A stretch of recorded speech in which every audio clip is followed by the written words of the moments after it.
Setting out to proclaim the gospel, I begin with the story of my own life and the lives of others, the story of becoming a child of God and knowing that I belong to Him. A simple person like me, poor and placed within a particular circumstance, searched for and found God's will right in the ordinary rhythm of daily life, so that what is familiar becomes new rather than tedious. How could I discover God's will? I only needed attentiveness and vigilance, and I began to see how the path of daily life continually opens rather than closes, allowing me to move forward in a posture of readiness, self-gift, and the desire to live fully for His holy name. The story of my life begins with the story of a Kalinga call that has become a tale shared among people and within life itself.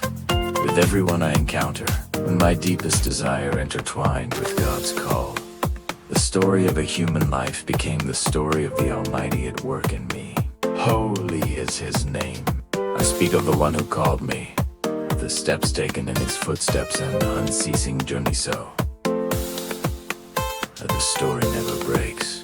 My story is with the one who sent me forth. I passionately recount the face of Jesus Christ, the one who fulfills every longing of humanity, the image of the invisible God. In contemplating Him, I know who I am and what I must do to glorify God. Thus, I do not see myself as alone. Life unfolds within friendship. Friendship with the Lord, who calls, and friendship with others who have received the same invitation and who respond together to the one sent to all peoples. I hold His image in my heart, and it is this very image that I deeply desire to reveal to the world. The call of the Son of God in the gospel placeth me with Him at the heart of the world, forming the story of a life, a human story that draws me into the experience of Christ, sent by the Father into the world. This experience belongs to my vocation, and experience I have sometimes forgotten, yet it remains alive and unfolding within the heart of the one who loved His own in the world and loved them to the end. John 13:1. There comes a moment when the ordinary story is no longer merely a tale, but the story of a heart striving to break free from disordered attachments, to become light and serene. It is the story of grace at work in a child walking the path of discipleship, being with the Lord and being sent by Him,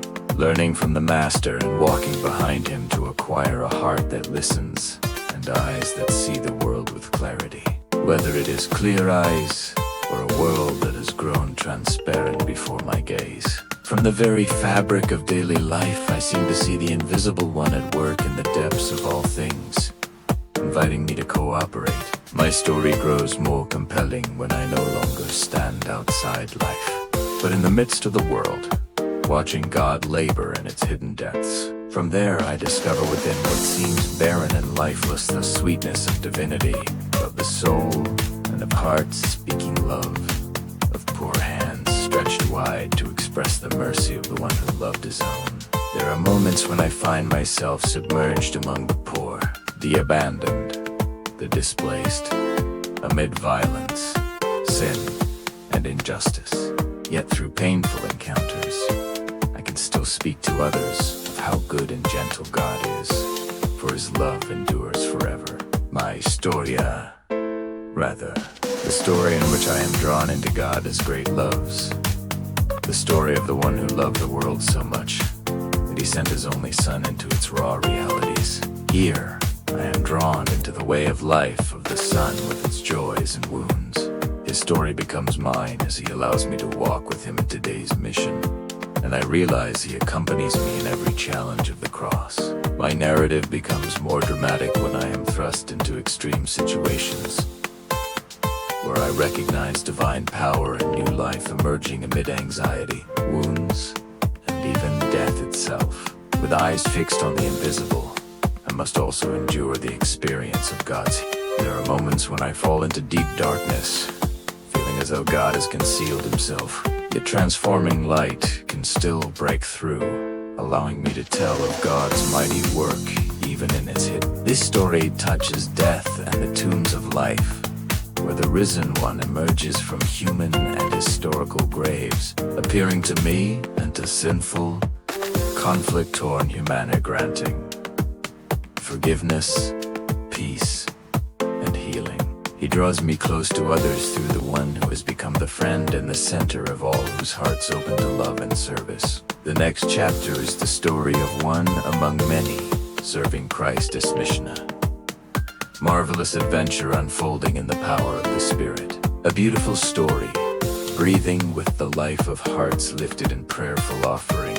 A story in which both teller and listener are captivated because its unfolding is ever new, unique, and utterly real, not embellished fiction, but the true account drawn from encountering God at work within life.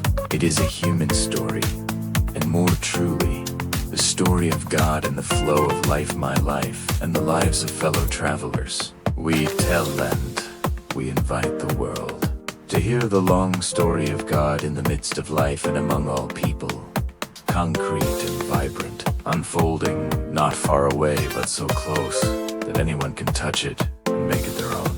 For it is found in the inner space of every human being.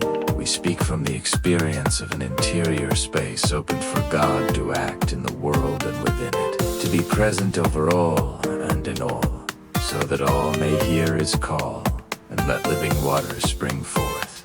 I continue telling the story of my life, my mission, walking with Christ, the giver of living water, stepping into barren lands to refresh them so that all may become alive and flourish in God. To water the fields and to refresh humanity is the work of God, who never ceases throughout human history, a story stretching from age to age. It is the story of hearts completely trusting in the one who proclaimed forgiveness and healing, who bestowed the word of peace and the gift of the Spirit, who commanded his disciples to go forth and preach the gospel to all nations, and who remains with them always, even to the end of time. And the story has no ending, for his love endures forever.